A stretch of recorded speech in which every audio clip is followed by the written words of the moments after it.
Minister of state تھے اگر میں غلط نہیں کہہ رہا.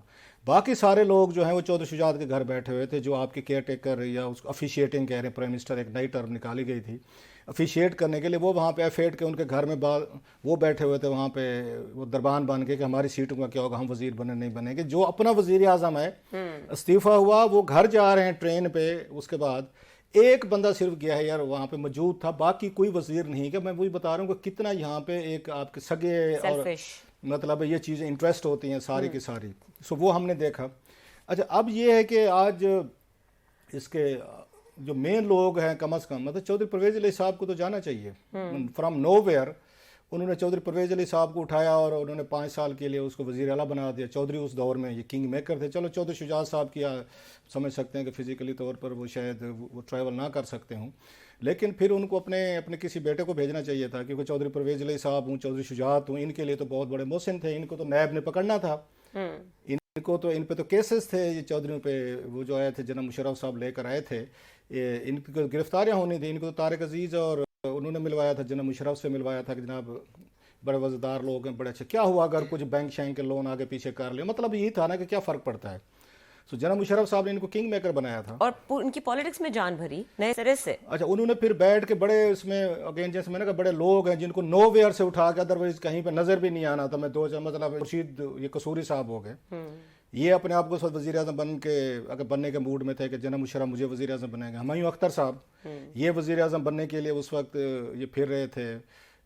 چلو شوکت عزیز صاحب یہ چاہیے تو یہ تھا وہ لندن سے ادھر سے فلائٹ لیتے اور اپنا فارمر وہ جو ان کے پریزیڈنٹ ہیں جنہوں نے ان کو فرام نو ویئر کو جانتے نہیں تھا, سٹی بینک کے وہاں پہ وہ تھے ایک کسی پوزیشن پہ تھے. بلکہ ساگ ڈار صاحب نے ایک انٹرویو میں کہا تھا جب نواز شریف صاحب اور ہمارا ڈیلیگیشن واشنگٹن جاتا ہوتا تھا مطلب 97 سے لے کے 99 تک, تو یہ شوکت عزیز صاحب لابنگ کرتے ہوتے تھے وہاں پہ پاکستانیز کو ملا ملوک اکانومسٹ کو, جی آپ ہمیں موقع دیں, ہم آپ کو سرو کرتے ہیں.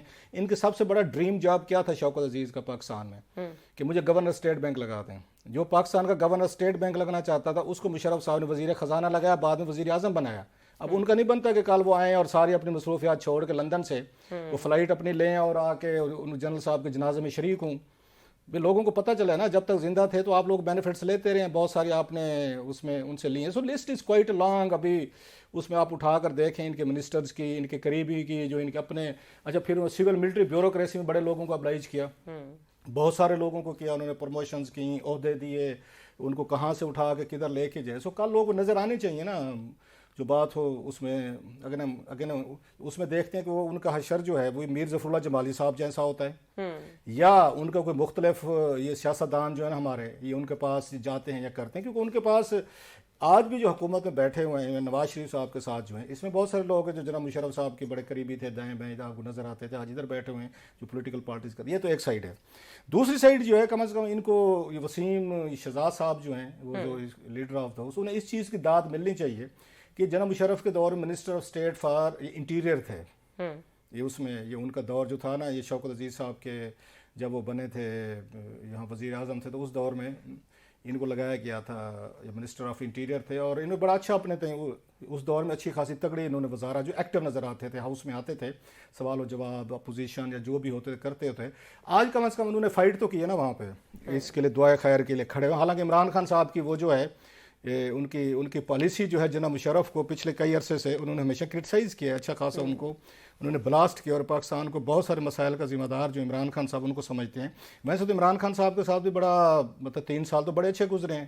اگر خان صاحب والا دیکھ لیں کہ جنرل ان پہ یہ عمران خان صاحب پہ پرچے کیے تھے نواز شریف صاحب نے, ان پہ اور جمیمہ پہ اور ان کی ماں پہ کیے تھے مسز گولڈ سمتھ پہ. یہ ایسے دشمنی نہیں پڑی ہوئی عمران خان صاحب کی اور نواز شریف صاحب کو. دیر از اے پاسٹ یہ تھا کہ عمران خان وہ جب پالیٹکس میں انہوں نے ان کو ادھیڑنا شروع کیا, ان پہ الزامات لگائے, تو پاکستانی ٹپیکل طریقہ کسی پہ بھینس کا پرچہ ڈال دو, کسی پہ شراب کا ڈال دو, کسی کی جیب سے 10 گرام چرس نکال لو, یہ ہوتا ہے نا چھوٹے موٹے پرچے. انہوں نے کہا جناب کہ عمران خان صاحب اور ان کے مسز اور ان کے فیملی پہ نا وہ ڈال دو, ٹائلیں ڈال دو. وہ یہاں سے ٹائلیں لے کر جا رہے تھے اور بڑی نجاب ٹائلس ہیں, اس پہ جمیمہ پہ اور ان کی ماں پہ لگائے پرچے کیے انہوں نے, اور کسٹمز ایکٹ کے تحت کیے.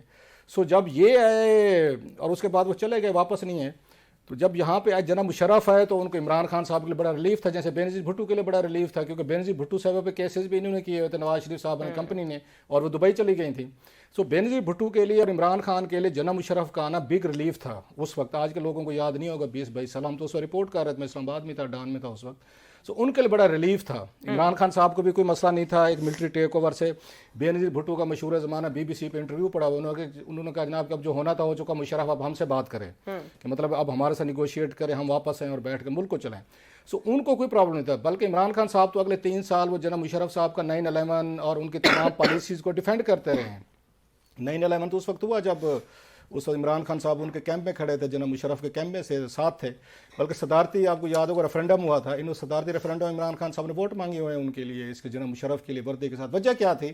ان کا یہ خیال تھا کہ جنرل مشرف جو ہے نا مجھے وہ بنائیں گے، مجھے پرائم منسٹر بنائیں گے. اب اچھا جنرل مشرف صاحب کی جو کمپنی تھی، جو ان کے جو بڑے بڑے بگ گنز اس وقت فوجی ان کے وہ تھے، سارا وہ ڈیل ہینڈل کر رہے تھے. جنرل محمود تھے اس وقت DGISI تھے، وہ سارے معاملات دیکھ رہے تھے. پورا ان کا گروپ تھا، ایک بورڈ تھا جو بیٹھتا، جنرل عثمانی تھے، جنرل عزیز تھے، جنرل محمود تھے. تو یہ بیٹھ کے انٹرویوز کرتے ہوتے پینلز پہ، اور ہر بڑے سیاستدان کو انہوں نے کہانی ڈالی ہوئی تھی کہ آپ کو وزیر اعظم بناتے ہیں. مطلب ان میں سے 8-10 نے مجھے بتایا ہوا ہے کہ جناب ہر ایک نے ایکسکلوسیولی، میں 10 لوگوں سے اور بھی سن چکا ہوں کہ جناب مشرف صاحب کے وہ جنرل محمود آئے تھے، انہوں نے کہا جناب آپ کو وزیر اعظم بناتے ہیں، پارٹی چھوڑیں. انہوں نے یسرا گیلانی کو آفر کی کہ آپ کو وزیر اعظم بناتے ہیں، آپ آ جائیں. انہوں نے چودھری نثار علی خان کو کی، انہوں نے میاں اظہر کو کی، انہوں نے فروغ لغاری صاحب تھے اس کو کی. اس کے بعد ہمایوں اختر اس میں ہوپ فل میں شامل تھے. یہ آپ کو جلدی سے میں کوئک نیمز بتا رہا ہوں کہ جن کو وہ انہوں نے کہا کہ آپ کو بناتے ہیں. سو ہر ایک کو انہوں نے یہ بات انہوں نے کہی ہوئی تھی کہ آپ جو ہے نا وہ ویٹنگ لسٹ میں. وجہ کیا تھی کہ اپنی پارٹی کے اندر ہیں اور کوئی ہمارے خلاف بات نہ کرے، کوئی اس کے مشرف کے خلاف کوئی اس میں آ کے اسٹینڈ نہ. عمران خان صاحب تو سب سے بڑے تھے اس میں. انہوں نے تمام کو، فروغ لغاری صاحب بھی سائڈ پہ گئے، تمام کو اٹھا کے سائڈ پہ کر کے انہوں نے جمالی صاحب کو درمیان میں سے نکال دیا کہ یہ لیں. سو وہ ایک اس پہ ہرٹ فیل کا عمران خان نے کہ میرے ساتھ دھوکا ہوا جب ان کو کہا انہوں نے. اور عمران خان صاحب نے انٹرویو میں کہا ہوا ہے کئی دفعہ، انہوں نے کہا مجھے کہا انہوں نے جناب مشرف نے جی آپ چودھری شجاعت سے ملیں اور جا کے سیٹوں پہ بات چیت کر کے. مجھے بڑا جھٹکا لگا کہ میں چور ڈاکوں کے ساتھ مجھے کیوں ملا رہے ہیں. یہ اور بات ہے، 2002 میں چور ڈاکوں کے ساتھ عمران خان صاحب نے ملے، 2018 میں مل گئے. مطلب وہ 16 سال کے اس کے گیپ کے بعد اسی ڈاکو چور کو وزیر اعلیٰ بنوا دیا. سو عمران خان صاحب کا مسئلہ وہاں سے شروع ہوا تھا صحیح جناب مشرف صاحب سے، کہ جب انہوں نے ان کو وزیر اعظم نہیں بنایا تھا. ادروائز 9/11 کے بعد 1 سال بعد تک انہیں کوئی پرابلم نہیں تھا، جب امریکنز کو اڈے بھی مل رہے تھے، اٹیکس بھی ہو رہا تھا، یہ چیزیں. سو یہ پولیٹیکلی طور پر جو پھر اچھا نواز شریف صاحب کے ساتھ جو کچھ آپ کا سوال تھا، بات دوسری سائڈ پہ چلی گئی. ان کی تو انڈرسٹینڈیبل ہے کہ وہ نہیں چاہیں گے، کیونکہ ان کا ایک again there is a past, ان کو ہائی جیکنگ کا ہوا ایک ان کا. اس کے بعد اگر جناب مشرف یہ فیل کرتے تھے رائٹلی سو، اس معاملے میں میرا خیال مشرف صاحب کا سٹانس ٹھیک تھا کہ آپ اس طرح سیک نہیں کرتے اپنے آرمی چیف کو، جتنا بھی مسئلہ ہو پھر ہمت کرے نا، حوصلہ کرے نا. جیسے آپ نے جنرل کرامت کو بلا کے استعفیٰ لے لیا تھا نواز شریف صاحب نے 98 میں، پھر جناب مشرف کو بلا کے لے لیتے 99 میں کارگل کے ایشو کے بعد. اگر آپ کو فیل ہو رہا تھا پرابلم ہے، آپ کو لے لینا چاہیے تھا. اب ایک آپ کا آرمی چیف کولمبو سے واپس آ رہا ہے، جہاز ابھی ایئر میں ہے، اسی وقت آرڈر کر کے ایئرپورٹ سیل کرو، فلاں کرو. ان کی بچکانہ حرکتیں بھی تو دیکھیں. مطلب فیول انف نہیں ہے، فیول ہے نہیں، یہ لیو اٹ اسائڈ. فیول ہے یا نہیں، that's another story. As a prime minister کے طور پر اتنی بڑی کیبنٹ بیٹھی ہوئی ہے، اتنے بڑے لوگ ہیں، اب یہ فیصلہ کر رہے ہیں کہ آرمی چیف نے واپس آنا، رستے سے سیک کر دو اور ایئرپورٹ کو وہ کر دو، اس کو سیل کر کے اترنے نہ دو. آپ ہمت کریں، حوصلہ کریں. پرائم منسٹر ہیں، ان کو بلائیں، ان کو آرمی چیف کو ان کو بتائیں کہ سر یہ آپ نے کام کیے ہیں جس کی وجہ کارگل سے ہماری جنگ ہوتی انڈیا سے بچ گئی، اور 3000 ہمارے فوجی جو ہیں وہ آپ نے شہید کروا دیے ہیں وہاں پہ، اس پہ یہ کارگل کی اس پہ پہاڑیوں پہ، جو سب سے بڑا ڈیزاسٹرس میں سمجھتا ہوں پاکستانی تاریخ کا وہ تھا. اچھا کلاس صاحب، آپ کے پاس اس کے بارے میں انسائٹس ہیں، آپ نے کارگل کا ذکر چھیڑا ہے، تھوڑے سے اگر اس کے اوپر روشنی ڈالیں اور تھوڑا سا ہمیں پاس میں بتائیں کہ کارگل والے ٹائم پہ وی آل نو کہ اس وقت نواز شریف بہت حق میں تھے واجپئی کے ساتھ، ان کے تعلقات جو تھے وہ چاہ رہے تھے کہ ان کو بلایا بھی تھا، انویٹیشن بھی دیا تھا، اینڈ تھنگز ور، ان کی مرضی یہ تھی کہ ایک امن پیس قائم ہو، اور ان دا مین وائل یہ کارگل جو ہے سرفیس ہو گیا تھا. تو ایکچولی کیا ہوا تھا؟ بڑا اہم سوال ہے، اور اس پہ بڑی یہ لڑائی ساری اسی پہ ہوئی تھی. حکومت جو ٹاپل ہوئی تھی نواز شریف صاحب کی، اور جیل میں گئے، لمبا ایک 10 سال کا 9-10 سال کا پیریڈ آیا. جناب مشرف صاحب سے 2-3 تو ان کے کام تھے جو میرا خیال ہے جس سے کوئی پاکستان کے لیے کوئی اچھی خبریں نہیں تھی. سب سے بڑی یہ تھی کہ نواز شریف صاحب کا کریڈٹ تھا کہ بس سروس پہ واجپئی صاحب کا 99 میں آنا پاکستان بس سروس بہت بڑا بگ بریک تھرو تھا ان دنوں میں. تو اس وقت ان کا آنا اور پوری کی پوری بس لے کے آنا، دلیپ کمار تھے، انڈین ایکٹرز تھے اور بڑے پولیٹیشین تھے، بگ ہیوج ایک ان کو وہ کیا گیا تھا. تو اس وقت واجپئی صاحب جو ہے وہ مینار پاکستان گئے تھے. یہ آج کی ہماری نئی نسل کو نہیں پتہ ہوگا, یہ ٹویٹر پہ ایک دوسرے کو پاکستان انڈیا گالیاں دیتے رہتے ہیں, نوجوان نسل ہماری لگی رہتی ہے روزانہ ایک دوسرے کے. ریسنٹ پاسٹ اتنا پرانا نہیں ہے. نہیں اب ایک نئی, اب دیکھ لیں نا, مطلب 23 سال ایک ہو گئے, ایک نئی نسل جوان ہوگی, جو بچہ اس وقت ہوگا 3-5 سال کا ہوگا, تو آج وہ ماشاء اللہ 28-30 سال کا. سو درمیان میں پوری اس میں 2 اس میں نسلیں جوان ہو گئی, 3 آپ کہہ سکتے ہیں بلکہ. خیر, تو اس وقت جب وہ آئے تھے تو جنرل مشرف صاحب اور ہمارے کمانڈر جو تھے, اگر ایئر چیف ہو یا نیوی چیف, یہ وہاں پہ نہیں گئے تھے واگا پہ ان کو سلوٹ کرنے, جو ان کو ریسیو کرنا, جو میرا خیال ہے جانا چاہیے تھا. آپ کا پرائم منسٹر کی انویٹیشن پہ آ رہے ہیں, نیبرنگ کنٹریز کا آ رہے ہیں, تو آپ کو وہاں پہ جا کر ان سے ملنا چاہیے تھا, ہاتھ ملانا چاہیے تھا, سلوٹ کرنا چاہیے تھا جب آپ کا ملک کا وزیر اعظم بنا. سو یہ پہلی ڈیفینس تو اس وقت ہو گئی تھی. اگر دیکھا جائے اس وقت جناب مشرف صاحب اور ان کی کمپنی کو کر دی تھی کہ ہم وزیر اعظم کے اس ٹیپ کو نہیں مانتے, دوسرے لفظوں میں کہ آپ وہاں سے واجپئی صاحب کو کیوں بلا رہے ہیں. دوسرا یہ ہے کہ وہ پاکستان انڈیا کے درمیان جو پیس انیشیٹو نواز شریف صاحب لے رہے تھے, جناب مشرف صاحب اور ان کی کمپنی اس حق میں نہیں تھے. خیر وہ نہیں گئے. میں یہ سمجھتا ہوں پاکستان نے 2-3 موقعوں پہ بڑا بگ چانس ہم نے مس کیا ہے, اپنی بھی غلطیاں ماننی چاہیے. پہلا بڑا چانس تھا یہی والا تھا, یہ اس کا جب آئے تھے واجپئی صاحب آئے تھے, یعنی جینولی مینٹیڈ کہ پاکستان انڈیا کا پیس ہو. وہ مینار پاکستان پہ گئے, انہوں نے تقریر کی, انہوں نے کہا یہ پاکستان میں یہ کہا جاتا ہے اور بار بار آپ کی درسی کتوں میں لکھا جاتا ہے, ٹی وی ٹاک شوز میں کالم لکھے جاتے ہیں بعد میں, کہ ہم نے دل سے انڈیا نے یہ تسلیم نہیں کیا اس کو پاکستان کو. یہ ہے نا کہ ہم آپ کو اکھنڈ بھارت کا حصہ بنانا چاہتے ہیں. اس نے کہا ہمیں کوئی شوق نہیں آپ کو اکھنڈ بھارت کا حصہ بنانے کا, ہم آپ کو مانتے ہیں, دل سے مانتے ہیں. آج میں مینار پاکستان کھڑے ہو کے کہہ رہا ہوں, مینار پاکستان پہ تقریب ہوئی تھی کہ یہیں پہ آپ کی قرارداد پاکستان یہ ہوئی تھی نا 40 میں, یہ 1940 میں. آج میں ایکسیپٹ کر رہا ہوں جی پاکستان ایک ریئلٹی ہے, وہ accept, let's be friend, let's be again good neighbour. اور کشمیر پہ بہت بڑا ان کا ڈیکلریشن آیا تھا, بڑا پازیٹیو. میں سمجھتا ہوں یہ ان کی نواز شریف صاحب کی, اس کی حکومت کا بہت بڑا وہ کریڈٹ تھا. ابھی وہ دلی جہاز ان کا اترا ہی نہیں تھا تو پتہ یہ چلا کہ کارگل پہ ہم نے جنگ شروع کی ہوئی ہے. اور کارگل پہ ہمارے یہ بہت کم لوگوں کو پتہ ہوگا 3000 ہمارے فوجی جو ہیں شہید ہوئے تھے. نواز شریف صاحب نے مجھے خود بتایا ہوا ہے, جب لندن میں تھا, ہم وہاں ملتے رہتے تھے رپورٹنگ کے لیے, نواز شریف صاحب نے خود کہا کہ جب بعد میں ان کو بریفنگ دی گئی 3000 ہمارا فوجی شہید ہوا. اور ہم نے یہ کہا تھا, جو لائن لی تھی انہوں نے مشرف صاحب نے, حکومت نے اس وقت, کہ یہ تو وہ ہیں جی کہ مجاہدین ہے پہاڑیوں پہ چڑھ کے, ہمارے سے کوئی تعلق نہیں ہے. ٹھیک ہے, ہم نے ان کو ایکسیپٹ ہی نہیں کیا تھا, ریکگنائز ہی نہیں کیا تھا ان لوگوں کو, یہ ہمارے لوگ ہیں, یہ ہماری فوج کے ہیں, ہمارے کمانڈوز ہیں. سو ہمارے 3000 جو انسنگ وہ تھے ہیرو سے جو لڑے ہیں, نہ ہم نے ان کو ایریل فورس دی, نہ ایئر فورس دی. آج کے دور میں ایئر فورس کے بغیر آپ کیسے آپ کے فوجی ہمارے بیچارے لڑ سکتے, گھاس کھا کے زندہ رہے. بڑی ٹیریبل سٹوری تھی وہ. جنرل مشرف صاحب کا بگ ڈباکل تھا. اگر ان کا لیگسی اگر دیکھی جائے, سب سے بڑی جو تھی وہ ان کا کارگل تھا, کہ جس کی وجہ سے 2 ممالک ایک اٹامک وار تک پہنچے. 3000 آپ نے فوجی وہاں پہ شہید کرے. آپ کی ایئر فورس کو نہیں پتا تھا, آپ کی نیوی کو نہیں پتا تھا. جب بعد میں میٹنگ ہوئی ان کی تو اس پہ مشرف صاحب کا یہ سٹانس ہے, میں نے نواز شریف صاحب کو بریف کر دیا تھا, بتا دیا تھا, انہوں نے اپروول دی تھی. مشرف کا کہنا تھا جی, میں ان کا ساری نواز شریف کا, کہ مجھے کوئی بریفنگ نہیں دے گی, کوئی اپروول نہیں دی. انہوں نے کہا میں پاگل ہوں کہ میں آپ کو کہوں گا کہ آپ کارگل پہ چڑھ جائیں اور اس طرح کا آپ آپریشن کریں. اس سے پہلے مشرف صاحب بینظیر بھٹو صاحب کو 96 میں یہ ڈی جی ایم او تھے اس وقت, ملٹری اس کے جو آپریشنز ہوتے ہیں اس کے تھے. اس وقت انہوں نے یہی پلان ان کے ساتھ بی کے سامنے ڈسکس کیا تھا. انہوں نے 10 منٹ میں ان کو کوشچن کر کے لاجواب کر لیا تھا کہ جنرل صاحب یہ کام آپ شروع تو کر لیں, جب انڈیا شروع کرے گا تو آپ کے پاس یہ کاؤنٹر پلان کیا ہے, تو کچھ نہیں تھا. سو انہوں نے ڈسمس کر دیا تھا بینظیر بھٹو صاحب نے اسی وقت. لیکن جنرل صاحب کے ذہن میں تھا 96 سے کہ نہیں یہ میں نے کرنا ہے. انہوں نے کرایا, انہوں نے بوفرس گنیں یوز کی, انہوں نے ایئر فورس یوز کیا, پورے کا پورا ہمارا 3000 فوجی وہاں پہ شہید, اور جن کو ہم نے ایکسیپٹ نہیں کیا کہ ہمارے ہیں. یہ مشاہد حسین صاحب جو ہیں اس وقت, یہ اس وقت انفارمیشن منسٹر تھے. یہ ٹی وی چینلز پہ ان کو کوئی ان کے ساتھ بڑا ڈسٹینس رکھا گیا کہ انڈیا کو یہ میسیج ہمارا تعلق ہی نہیں ہے. پوری ہماری ملٹری کمانڈ اس کے خلاف تھی. بعد میں ہمارے جرنیلوں نے اس پہ بڑی تنقید کی کہ غلط ہوا. یہاں سے مسئلے شروع ہوئے اس کے نواز شریف صاحب کے اور ان کے جناب مشرف صاحب کو. پھر امریکنز کو آپ کو درمیان میں لانا پڑا, پھر نواز شریف کو وہاں پہ جانا پڑا, بلکہ چھٹی کا دن تھا 4 جولائی والے دن ان کو بھیجا گیا 99 میں کہ اب جائیں اور اس سے امریکنز کو کہے کہ واجپئی صاحب کو کہیں فوجیں واپس لے. تو 4 جولائی کو جس دن چھٹی تھی امریکہ میں, انڈیپینڈنس ڈے تھا, اس دن انہوں نے وائٹ ہاؤس کھلوا کے نواز شریف صاحب سے ملاقات کی گئی. انکنڈیشنل وڈرال ہوا. واجپئی صاحب انہوں نے پھر بھی, میں سمجھتا ہوں کہ انہوں نے دکھایا, پیشنس دکھایا. انہوں نے کہا ٹھیک ہے جی آپ اپنے وہ جو بچے ہیں ان کو وہ کریں انکنڈیشنل, ان کو واپس لے کر جائیں. ان سے پیسے مانگا گیا جو بچے کچھ تھے, اور بہت سارے ہمارے فوجیوں نے گھاس کھا کے واقع, جس کی بہادری کی تعریفیں جو ایون انڈینس نے کی بعد میں. آپ نے ان کو وہاں پہ بٹھا تو دیا, نہ سپلائی لائن سی نہ ایئر لائن سی آپ کے پاس, اگین ساری ایئر فورس تھی.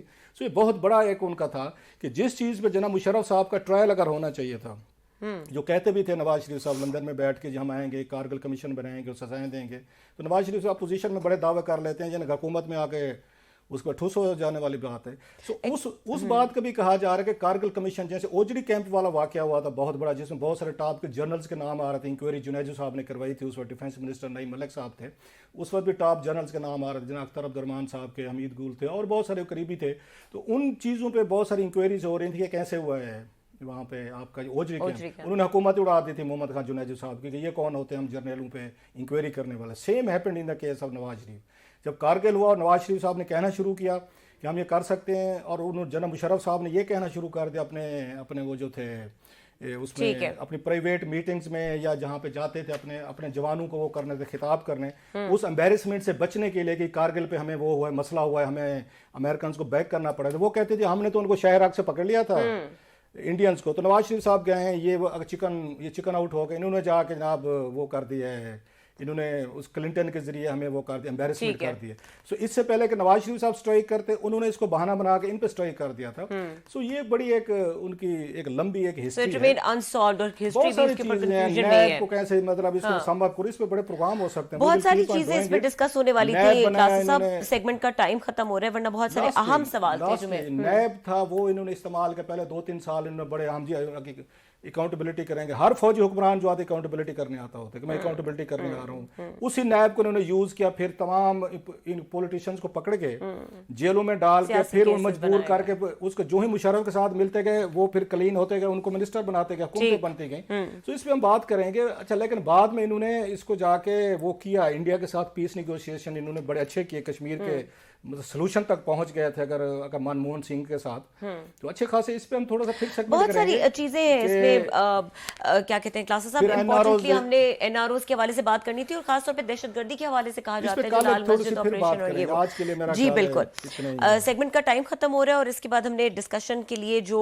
بات کرنی ہے, اہم بات وفاقی دارالحکومت میں جو لا اینڈ آرڈر کی سچویشن ہے, اور جس طرح کے افسوسناک واقعات, جو ایک بہت ہی ہاربل قسم کا واقعہ ریسنٹلی ابھی ہم نے دیکھا F9 پارک میں لڑکی کے ساتھ زیادتی. ذرا سا اس کے اوپر بات کریں گے کہ ذمہ داری کن کی اور وہ کیا کر رہے ہیں جن کی ذمہ داری. اس بریک کے بعد ہمارے ساتھ رہیے.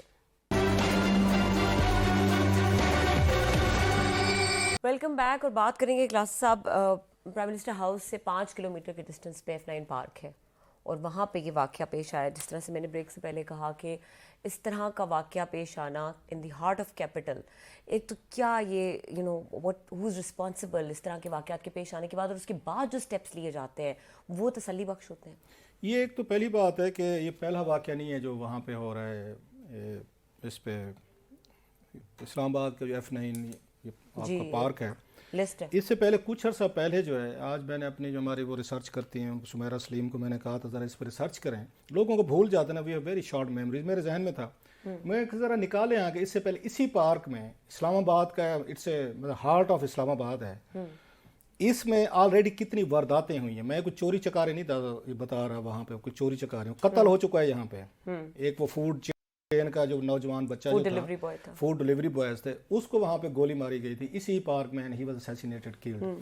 اس وقت 1 سال میں 37 کے قریب وارداتیں اس پارک میں ہو چکی ہیں, 37 یہاں پہ یہ.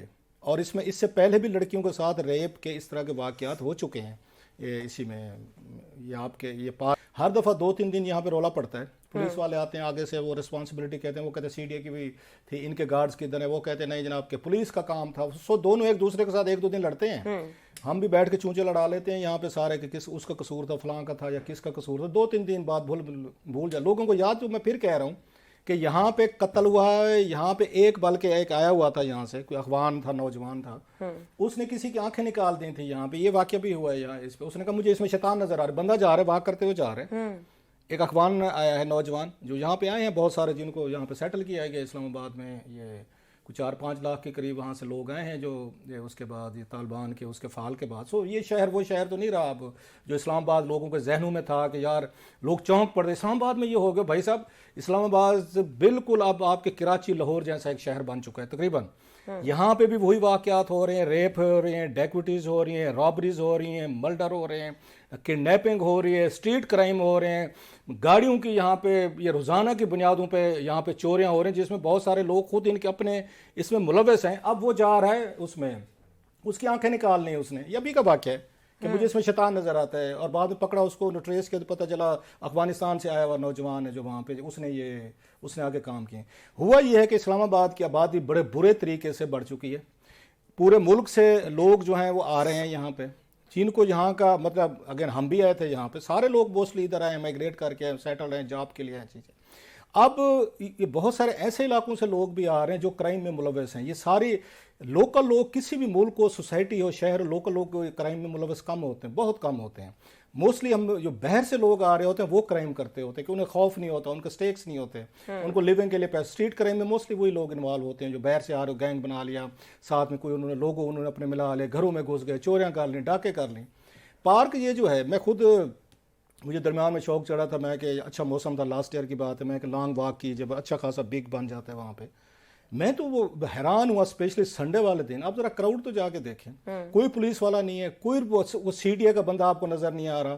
اور وہاں پہ اس طرح کی ایکٹیویٹیز ہو رہی ہیں، اس طرح کے کام ہو رہے ہیں، آپ کو لگ رہا ہوتا ہے کہ یہاں پہ کرائم اور کرمنل جو ہے نا انہوں نے ڈومینیٹ کر لیا.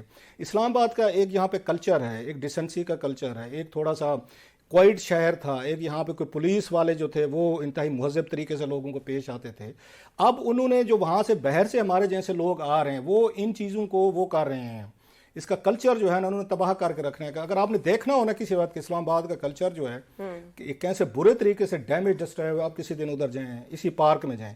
جس پارک پہ سب سے زیادہ ضرورت تھی آپ کو فوکس کرنے کی کہ لوگ جاتے ہیں، ایک بڑا پارک ہے آپ کا، انہوں نے سیر کرنی ہے، فیملیز کے ساتھ جاتے ہیں وہاں پہ ریپ. اچھا یہ ریپ کے وہ واقعات ہیں جو یہ ہمت کر کے کوئی لڑکی سامنے آ رہی ہے. بعض عورتیں تو وہ بتاتے نہیں ہوں گے اپنے ایک سوشل دباؤ کی وجہ سے. بعض لڑکیاں گھر نہیں بتاتی ہوں کہ گھر نے بتا دیا تو وہاں پیرنٹس نے منع کر دیا ہوگا، کل کو سو آپ کے یہ سماجی آپ کے لیے پرابلم شروع ہو جاتے، اسٹگما ہے آپ کے لیے ساری عمر کا. یہ تو وہ ہے جو ایک دو لڑکیوں نے ہمت کر کے بتا دیا کہ ہمارے ساتھ یہ ہوا ہے. اب آپ اس میں جائیں، گارڈ جو ہیں یہ سی ڈی اے میں نے خود دیکھا ہے، میں نے اس پہ ٹویٹس بھی کیے ہوئے ہیں. یہ سارے وہاں جو بعض ایکٹیویٹیز ہو رہے ہوتے ہیں ایلیگل، مثلا درخت سارے آپ کے اڑتے ختم ہوتے جا رہے ہیں. روزانہ جائیں، میں نے خود دیکھا ہے، میں نے رپورٹ کیا ہے ان کو باقاعدہ. وہ آ کے وہ درختوں کو کاٹتے ہیں. وہ 4-5 کا گروپ لڑکوں کا پھر رہا ہوتا ہے جو باہر سے آتے ہیں، جن کے پاس ایندھن ہے، جو لکڑیاں اکٹھی کرنی ہے، جو باہر سے باہر میں رہ رہے ہیں. انہوں نے پارک کو ٹارگٹ کیا، سارے کا سارا آپ کا پارک جو گرین تھا اسلام آباد کا وہ سارا ختم ہو گیا. نہیں راز صاحب، لیکن اس میں سی ڈی اے کہاں پہ رسپانسبل ہے؟ سی ڈی اے ان کا کے کیا گارڈز ہیں، انہوں نے کیا کرنا ہوتا ہے؟ ان کے گارڈز ہیں سی ڈی ایس کے. انہوں نے درختوں کو بھی پروٹیکٹ کرنا ہوتا ہے، انہوں نے انوائرمنٹ جو اندر ہے اس کو بھی پروٹیکٹ کرنا ہوتا ہے. یہ ان کا کام ہے. اب پولیس والے یہاں تک تو کہہ سکتے ہیں جی ہمارا کام جا کے پولیس کو وہاں پہ پارک کے اندر، اتنا بڑا پارک ہے جو ہنڈریڈز آف ایکڑ پہ، ہم اس کو کیسے اس کو مانیٹر کریں، کیسے مینیج کریں. اب ہو کیا رہا ہے، یہاں پہ فیملیز جاتی ہیں، لڑکے لڑکیاں سپوزلی جاتے ہیں. یہ اس طرح کے گروپ گروہ وہاں پھر ہوتے. پہلے پولیس والے پھرتے تھے، وہ کسی لڑکا لڑکی اگر گئے ہیں ان کے پاس پہنچ جاتے تھے، ان سے پیسے بٹورتے تھے یا ان کو ہراس کرتے. اس طرح کے واقعات بھی ہوتے رہے یہاں پہ اسلام آباد میں. سو پولیس والے بہت سارے لوگ ماضی میں ہم نے دیکھا ہے. سوال یہ ہے کہ پولیس کے لیے بھی بہت بڑا ایک ان پہ کوسچن مارک اٹھتا ہے. ایک اور بڑی عجیب سی چیز ہے کہ اس کے چاروں جو گیٹس ہیں اس پہ سی سی ٹی وی کیمرز ہیں جو وہ انسٹالڈ ہیں. اور ابھی جب یہ واقعہ ہوا تو ہم نے ارلی انویسٹیگیشن میں دیکھا کہ وہ خاکے بنوا رہے تھے خاتون سے پوچھ کے، وہ ملزم کے. یہ کون سے دور میں اس طرح کی چیزیں ہوتی ہیں؟ اور یہ کیپٹل کی بات ہو رہی ہے. خاکے تو دنیا بھر میں خیر بنائے جاتے ہوتے ہیں. اگر آپ کو کوئی نہیں مل رہا، سچویشن جہاں پر آپ کے پاس کیمراز ہیں، جہاں پہ آپ کے کیمرے آپ کے شہر میں، آپ نے شاید آپ لوگ رپورٹس نہیں پڑھتے ہوتے کہ آپ کے آدھے سے زیادہ سی سی ٹی وی کیمرے کام ہی نہیں کرتے. ان کا یہ safe city project billions of rupees لگائے ہوئے تھے. تو ان سے پوچھنا چاہیے. آپ کسی دن میں پھر کہہ رہا ہوں، یا اس کا ایک اور طریقہ ہے جو آپ کو کرنا پڑے گا، کیونکہ بگ سٹیز کے ساتھ جو مائگریشن ہو رہی ہے، جو میرے جیسے لوگ آ رہے ہیں مختلف علاقوں سے، جو وہ سمجھتے ہیں کہ اس لڑکی نے پردہ نہیں کیا ہوا، اس نے برقع نہیں پہنا ہوا، اس نے اپنے آپ کو کور نہیں کیا ہوا، تو سو مجھے رائٹ مل گیا کہ میں نے اب اس کو چھوڑنا، یہ چھیڑنا بھی ہے، میں نے اس کو ریپ بھی کرنا ہے، جو چاہوں میں کر سکتا ہوں. یہ مینٹیلٹی کے ساتھ بہت سارے نوجوان آئے ہیں یہاں پہ، آ رہے ہیں، ہر شہر میں ہوتے ہیں جو اس طرح کے کام کرتے ہیں. پھر پارک کو بند کریں آپ، اس کو 7 بجے آپ کو کلوز کر دینا چاہیے. پھر آپ رات جی اس واقعے میں بھی انہوں نے یہ کہا ہے کہ شام کے وقت پارک نہ آیا کریں آفٹر ڈوئنگ دس. یہ کہا ہے وہ کہہ رہے ہیں نا، وہ جو مطلب ریپسٹ کہہ رہے ہیں نا لڑکی کو. بات یہ ہے کہ جب یہ واقعات ہو رہے ہیں پھر آپ اگر ان کو کنٹرول نہیں کر پا رہے، آپ سے یہ کرائم نہیں کنٹرول ہو رہا، اسلام آباد کی پولیس کچھ نہیں کر پا رہی، سی ڈی اے جو ہے نا وہ اس میں کریڈٹ لے رہی ہے. ہم نے جو اتنے اربوں روپے کہ ہم نے جناب وہ بیچ دیے ہیں، پلاٹ بیچے جو ان کی تنخواہوں کے کام آنے ہیں، کام اس پہ تو نہیں آنے سارے. تو جناب پھر آپ اس کو بند کریں پارک کو. اگر یہ کام ہونے 37 وارداتیں ایک پارک میں سال میں ہو جانا، جس میں لڑکیوں کو ریپ ہو رہے ہیں، قتل ہو رہے ہیں، فون سنیچ کیے جا رہے ہیں،